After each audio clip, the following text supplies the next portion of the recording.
ಆಸನ, ಅಶ್ವ ಸಂಚಲನಾಸನ. ಬಲಗಾಲು ಹಿಂದೆ, ಮುಂದೆ ಇರುವಂತ ಪಾದ ಮತ್ತು ಹಸ್ತ ಸಮವಾಗಿರಲಿ.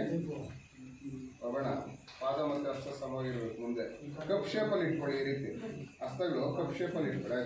ಕರೆಕ್ಟ್ ಆಗಿರುತ್ತೆ. ದಂಡಾಸನ.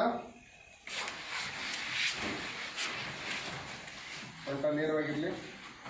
ನವೀನ್ ಲಿಫ್ಟ್ ಆಸನವಾಗಿ ನೀವು ಮನಸ್ಸಲ್ಲಿ ನೆನೆಸ್ಕೊಂಡ್ರೆ ಸಾಕು, ಕರೆಕ್ಟ್ ಆಗಿ ಹೋಗ್ತದೆ. ದಂಡ ಅಂದರೆ ಕೋಲು ಥರ ಶರೀರ ನೇರವಾಗಿರ್ಬೇಕು. ಪರ್ವತಾಸನ. ಒಕ್ಕಳು ನೋಡ್ಕೊಳ್ಳಿ. ಪಾದ ಪೂರ್ತಿ ನೆಲದ ಮೇಲೆ ಇರಲಿ.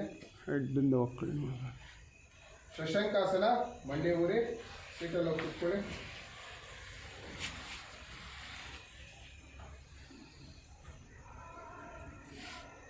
ಅಷ್ಟಾಂಗ ರಮಣಾಸನ. ಅಷ್ಟಾಂಗ ಪಾದ, ಮಂಡಿ, ಎದೆ, ಗಲ್ಲ ಮತ್ತೆ ಹಸ್ತಗಳು 8 ಅಂಗಗಳು ನೆಲಕ್ಕಾಗಿರುತ್ತೆ. ಹೊಟ್ಟೆ ಭಾಗ ನೆಲಕ್ಕಾಗಲ್ಲ, ಹೊಟ್ಟೆ ಮೇಲೆ ಇರುತ್ತೆ. ಭುಜಂಗಾಸನ. ಸ್ವಲ್ಪ ಡೌನ್ ಮಾಡಿ, ದೃಷ್ಟಿ ಮೇಲೆ ನೋಡಿ.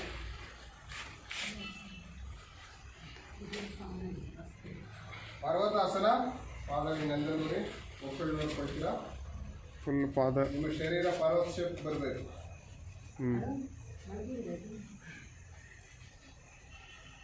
ಅಶ್ವ ಸಂಚಲನಾಸನ. ಬಲಗಾಲು ಮುಂದೆ, ಸೊಂಟ ಡೌನ್ ಮಾಡಿ. ಮುಂದೆ ಪಾದ ಮತ್ತು ಹಸ್ತ ಸಮವಾಗಿರಲಿ. ದೃಷ್ಟಿ ಮೇಲೆ ನೋಡಿ. ಪಾದ ಹಸ್ತಾಸನ. ಮೇಲೆ ಬಂದು ಪಾದ ಮತ್ತು ಹಸ್ತಗಳು ಸಮವಾಗಿರಲಿ. ಹಸ್ತ ಉತ್ಥಾನಾಸನ. ನಮಸ್ಕಾರ.